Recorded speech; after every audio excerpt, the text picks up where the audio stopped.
everybody. I'm Dr. Griebling. I'm going to be your faculty professor for this semester in the ongoing assessment class. My computer does not pick up my voice very well, so I have to wear this headphone because I'm also at home working on this, not at work. I hope you don't mind me taking us off campus tonight. It just seemed a little bit crazy to drag all of you in the ice and snow when all we were going to do was meet each other and go over the syllabus and a few other things, and I can do that pretty easily here online. So what I'm going to do tonight is go over the syllabus with you, and so after you watch this video, you will see that there's going to be some other things to do for the week. But at least watching this video should help get you started and get you acclimated to the course and the Blackboard site and all of that. So you can see better, I'm actually going to take the recording of myself down if this works. Well, that didn't work. So let me try this again, or maybe it is hiding it. So I wanted to go through the syllabus. So here we are with the syllabus, and hopefully you have a copy or have printed out a copy. I did update it today, which is Tuesday, with a couple of new little just changes. So you'll probably see them as we go through. This is the model syllabus, so most everything in here you have seen before. However, you have my name here, my office, and my phone number, my office hours, and my email address. I am very easy to get a hold of. Email is actually the best way to get a hold of me because I'm on my email all the time, whereas I'm not in my office all the time. I try to be there during my office hours as much as I can, but part of Dr. Gilbert and I's responsibility is community work, and so a lot of times we'll have meetings and that sort of thing that cut into our office hours. For example, today is Tuesday. Normally my office hours would be from 2 to 4. But I had a meeting from 1 o'clock to 2:30, so probably wouldn't get back to my office until 3 o'clock, so I'd miss part of my office hours. So it's always best to either email me if you have a question, make an appointment, but you could also talk to me before and after classes. I know we're meeting online, but there's a few times that we're going to meet on campus too. So that's how to get a hold of me. And the book that we're using for this class is the Wortham book, Assessment in Early Childhood Education. We are using the 7th edition, and somebody emailed me and said the bookstore didn't have it, but fingers crossed, maybe they've gotten it in, or you can get it online, but be sure you're getting the 7th edition. It hasn't really changed that much, but we've got quizzes in the class and readings, and you might get a little bit confused with some of the chapters are a little bit different and that sort of thing. So please pick up a copy of the book. We are going to be reading it. There's only, I think, 2 chapters that we won't read this semester. The course description is that we're going to have an overview of ongoing assessment-based systems for observing and documenting young children's growth, development, and learning. And I am really excited about this course because I am a real proponent of assessment and the importance of assessment in as a classroom teacher. And actually, it was one of my favorite things about teaching was doing the observations and really learning about individual children, but also just generally about how children grow and develop. So here we're going to some of our outcomes, what we want to get out of this class, are learning how to utilize curriculum-based assessment techniques to observe and document children's growth, development, and learning, to make valid references from observations and assessment procedures. So those are 2 different things. One thing is to observe, and the other thing is to analyze those observations. You'll be hearing that a lot from me this semester. To use information that you receive to collaborate with colleagues and families to support a child's learning progress, to understand how to apply current research, and to analyze curriculum-based assessment tools and its use in early childhood education. So we have to put in all of these standard alignments with what we're teaching. So I don't think that's probably that helpful for you, but we have to have it for accreditation. So we'll skip over that. So let's go right into what the assignments are going to be for this class. First, you're going to have a series of chapter quizzes that are going to be worth 70 points altogether. So they're located under the assignment button. Let me pull up our Blackboard site and go under the assignment button. Because this is an online class, it's really heavily, Blackboard is very heavily used, so get used to being in there, all right? So the quizzes are located here in this file folder, and some of them are not available yet because I am revising them based on the new edition, but you'll see that the first first 3 are available for you. All right, so that's where the quizzes are located, and I will let you know when those are due. If you've had me in class before, online class, you'll know that I send out a weekly email that tells you, this kind of is a reminder of this is what you need to do this week. Because I have taken online classes and I realize that it can be, online classes can be forgotten about, and then all of a sudden it's Thursday or Friday and you think, oh my God, I haven't done my online classwork. So I usually send out a weekly reminder to you. So those are the quizzes. They're based on the readings and some of the lectures from the class. We will have discussion boards, and there will be 6 discussion boards that are worth 10 points each. And so you'll be graded on those. The big assignment, the primary assignment for this class, is that you will be developing a child assessment portfolio. It's worth 360 points. So you'll need to find a child who is under the age of 6, and then you'll have to get permission from their parents to conduct and gather a variety of assessments to create an assessment portfolio. And we will be going over what a portfolio is, so I don't want you to worry about that right now. So pieces of this portfolio will be submitted throughout the semester. And then at the end of the semester, you will submit the whole portfolio, and it'll be graded overall. So the pieces of the portfolio are, you're going to do a running record, and we're definitely going to talk about what a running record is, so don't worry about that now. You will do anecdotal notes, and we will talk about that too. You'll do checklists, rating scales, time sampling, event samplings, and you will do a teacher-designed, authentic-based performance assessment. You'll collect work samples and documentations. And then at the end of the semester, you'll take all that data that you gathered and you're going to interpret everything to determine your child's developmental level based on appropriate student learning standards. And you'll cite the artifacts in the portfolio as evidence for how you decided that. And you will also write a family-friendly narrative report for a final parent-teacher conference. And then you'll also get 7 points for overall appearance and organization. And if we go back to our Blackboard site, you will see that the child assessment portfolio is here. And then below that are all the different links for submitting all of those different pieces. All right, so the completed portfolio, I will go over this a little more, but just so you don't freak out, it can be either digital or paper. It can be in a binder, and you can submit it that way to me too. Or you can submit it to me digitally. Either one is fine. So I do have down the road a little bit more description of that assignment. So once we get into talking about portfolios and you understand and have a better context to put them in, then we'll start talking about the different pieces of this assignment.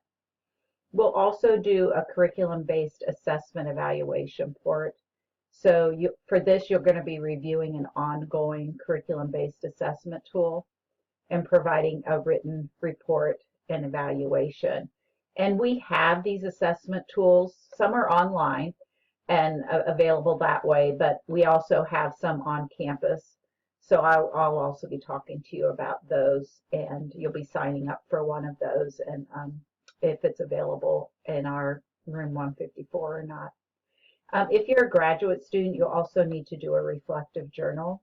So you'll read in 5 research articles about young children and assessment, and write a reflection on those articles. So each reflection should briefly summarize the key points and include your opinion on what the author is trying to communicate. Each reflection must answer the following questions, and it's probably good to copy and paste these questions in. Explain the research, what were the outcomes, what new information did you obtain, and what were the major implications, sorry about that, I can't say that word today, of the article. Our grading scale has not changed. Because this is a 500 level course, we can't post midterm grades, but if you want to know your midterm grade, get a hold of me. It's pretty easy. I just go by the point system. So all you need to do is add up the points, total points available versus the points that you have, and divide the points you have by the total points available at that time. And then the child portfolio is going to be the final project, and it'll be delivered on finals week. Course policies and procedures. Basically, how I view you as you are training to be professional teachers, and therefore in this class, even online, you should practice professional behavior. And that includes meeting your commitments to both the instructor and your classmates. So I know it's hard online, but you need to figure out how to manage your schedule, anticipate conflicts that might come up for you, and plan for due dates. And if a concept or assignment or a deadline isn't clear, speak up and get clarification, because if you don't understand it, probably somebody else doesn't. What I recommend with an online class is to plan at least 2 days a week and just set it on your schedule like you would a normal on-campus class, and put that on your schedule, and that's the time you do your online work, because like I said before, it's really easy to forget. It's sort of one of those out of sight, out of mind type things. But you'll be getting credit for different pieces of participation in this course, so it's really important that you don't forget the class any one week. If anything comes up, a family crisis or anything, please email me, because if I don't see you for a week or two, I get worried about what's going on, and I don't really, if you're not answering email, I don't have a way to contact you. So just let me know. Communication is really important in an online class. That said, no assignments will be accepted past the due date unless there's an official documented illness or family crisis. So I'm really expecting that you're not doing your assignments at the last minute. Even if one of your children ends up in the hospital at midnight the night before the assignment's due, you really should have that assignment due before the day before. So just work ahead and keep up on things so that this first one doesn't become a problem. All assignments will be submitted through Blackboard, and I'll show you again what that looks like. So all you'll have to do, so for example, when you do the parent consent form for the portfolio, you'll just click on that link, and then there's no points available for here, but you'll attach your file right there. It's pretty self-explanatory. I'm sure some of you have done that already with Blackboard. Always use Word when writing your papers. If you turn in a Google Doc or a link to a Google Doc, I usually can't get to it. So you need to use Word and attach the actual document itself to the Blackboard link. You should always use 12 size 12 font and 1-inch margins. Everything should be typed. And really your enrollment represents a contract with me.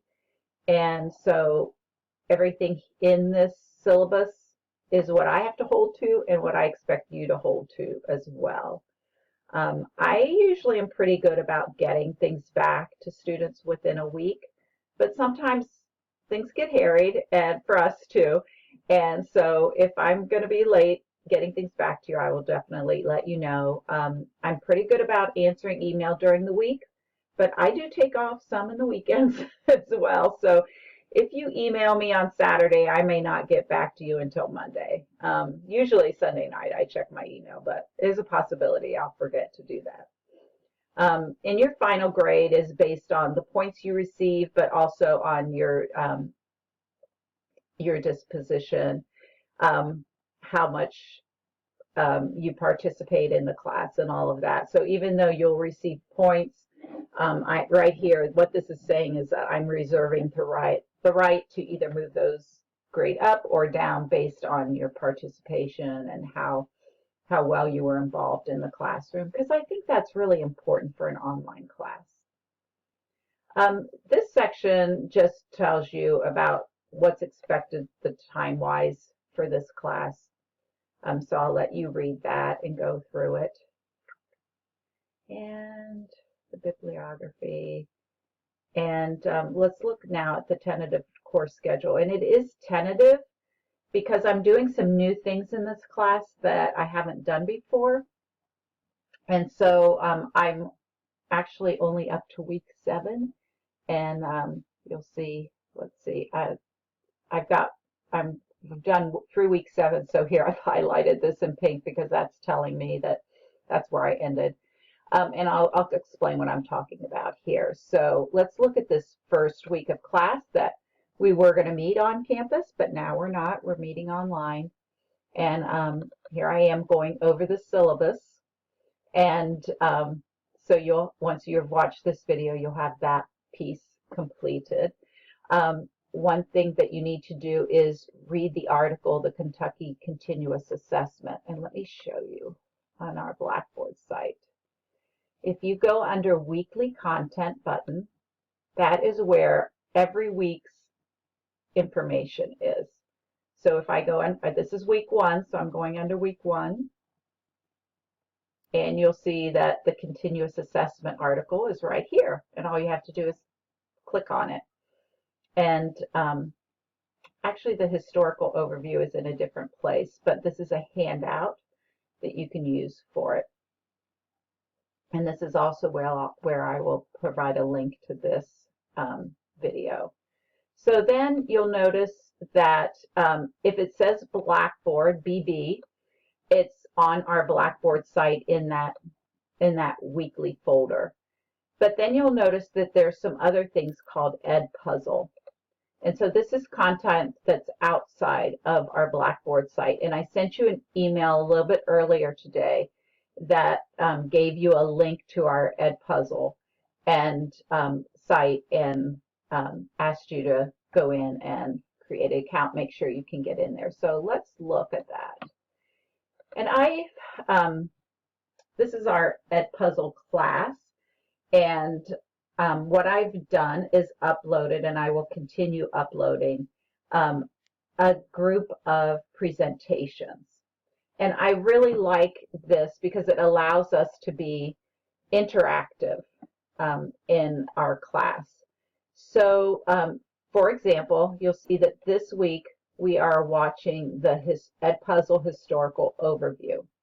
And so if I go to Edpuzzle, which I can actually share a link with you, and I'll do that. I'm just beginning to use this, so I want you to know that it might take a little bit of time to sort out a few bugs. So email me if you're having any problems with it, and if you can take a screenshot of what you see on your side, that's pretty helpful too. So what you'll do, I don't know, I don't think you'll have all of these same little buttons that I do, but I just want to show you what Edpuzzle is about. So what it is, it's a video, and most of them are lectures, some of them are really videos of other people talking. This one happens to be me. and you'll click the play button, and then in this one you'll see questions along the way that I'm asking you to answer or comment on something. Sometimes the questions are about something that we just talked about in the content. Sometimes they're questions about your opinion or experience and that sort of thing. So let's really quickly take a look at what this is.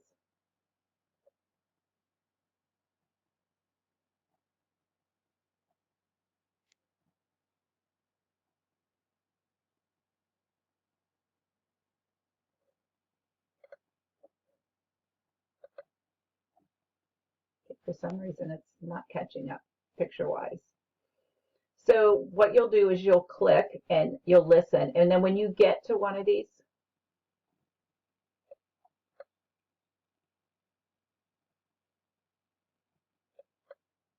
so you can see that's me talking. And when you get to a question mark, the video is going to stop and a question is going to appear up here at the top right of your page. And you'll have to answer that question before you can go on. As you can see that you get a lock button if you try to scroll it. It is locked. It's forcing you to watch all of it.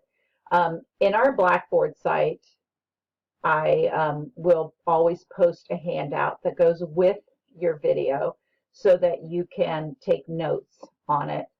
And I hope that you're going to enjoy doing this. I think it's going to help us. I don't know, when I'm watching video online, I kind of can daze off. And so I'm hoping that number one, it can keep you kind of focused on the video and also provide some feedback to me, some interactive feedback of, did you understand the content? What is your perspective on things? So that then I can address those in our class too. So what happens is that I will get a report of who's completed the video and completed all the questions. And that will be part of your attendance points.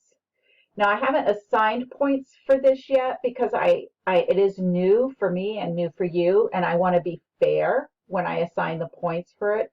So I want to see how it goes and what the best way to use this for is. But I will be keeping track of who's completed these each week. And so you'll see if I go back in our class that we will have quite a few of these. And they are going to be listed on your syllabus as an ed puzzle. So go ahead and I think you'll have to create an account, but I'm not 100% sure either. So if you run into problems, please let me know so I can sort it out for you. So let's look at the second week, next week also. Well, first let's go back here. You'll read the continuous assessment article in week 1. You'll do the ed puzzle, and then you will go to the discussion board one and post your response to the question. So let's look at our discussion boards, which is under discussions. Okay, and here's discussion 1, which is asking you to respond to some questions about that Kentucky Continuous Assessment System. So here's where our discussion boards will run in here. And I will be in the discussion board with you. So let's now look at week 2. Week 2, you're going to read chapter 2 in the book. In Blackboard, you're going to look at the video, Common Misunderstandings About Assessment. So let's go back there. Go under weekly content for all our weekly content. Just FYI, I did put a link to the Ed Puzzle course content right there at the top of the page, so you can always get to it there. So here's the video of Common Misunderstandings of Assessment. It's pretty short. It's only 7 minutes long. Okay. And then we've got a couple of Ed Puzzles. We have Overview of Assessment and Assessing Young Children. So let's go to our Ed Puzzle then. And I think those are down here toward the bottom. An overview of assessment is right here, and assessing young children is right here. Unfortunately, it won't let me move these around and put them in order. However, I'm hoping maybe once I add a due date here, it will let me do that. So we'll see. Like I said, I haven't used it yet, but I'm really excited about it. So you will have 2 ed puzzles that week. You'll have 1 video on Blackboard. You'll read chapter 2 in the book. You'll take the quiz, and you'll also read and respond to your classmates' post from week 1. So we're still on discussion 1, but this week you're going to post your response to the question, and during the second week you're going to read and respond to your classmates. I'm really expecting each week for you to read and respond to at least 2 of your classmates, and more is better. Okay. Week 3 is talking about portfolios. So you've got some things to read. If it says Blackboard, remember, you go to our Blackboard site and go under weekly content, and it's pretty well organized. So week 3. All right, so there's a Teddy story to read there, and then you'll do the Ed Puzzle portfolio assessment and the Ed Puzzle portfolio assignment, and this is where we describe the assignment. So then anything in blue is part of the assignment that's due this week. So you need to find a child to observe for the portfolio assignment and receive parent consent and submit that consent on Blackboard. So I've created a consent form. It's under assignment button.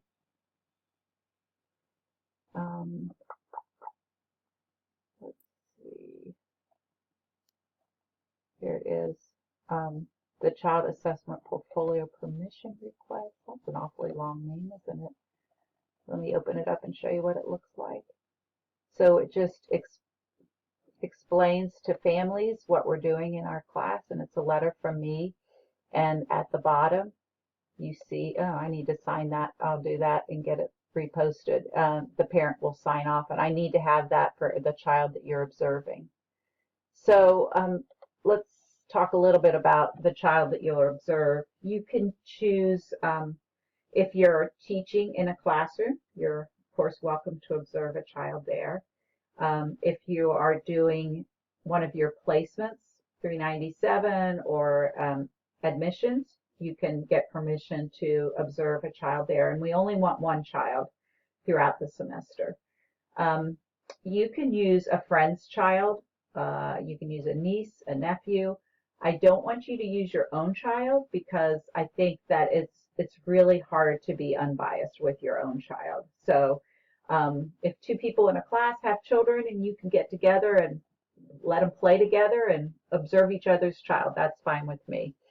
So that will be due that week, and then also the Chapter 10 quiz. So I hope that explains pretty much how the syllabus is laid out. And if you have any questions, please email me, and I will get right back to the whole class about those questions. So I hope you stay nice and safe tonight now that it's kind of getting sunny. I probably should have just had us meet, but I felt that it was better to be safe than sorry. So have a good evening, and I will look forward to seeing you. The next time we will meet, it's also marked on the syllabus, is February the 8th. And I know some of you are in my other class tomorrow night, so I might see you there. But do spend this week getting organized and getting on track with all that you have to do for an online class, and schedule those 2 days that you're going to sit down and work on this class. So have a great night. Good to talk to you. Bye-bye.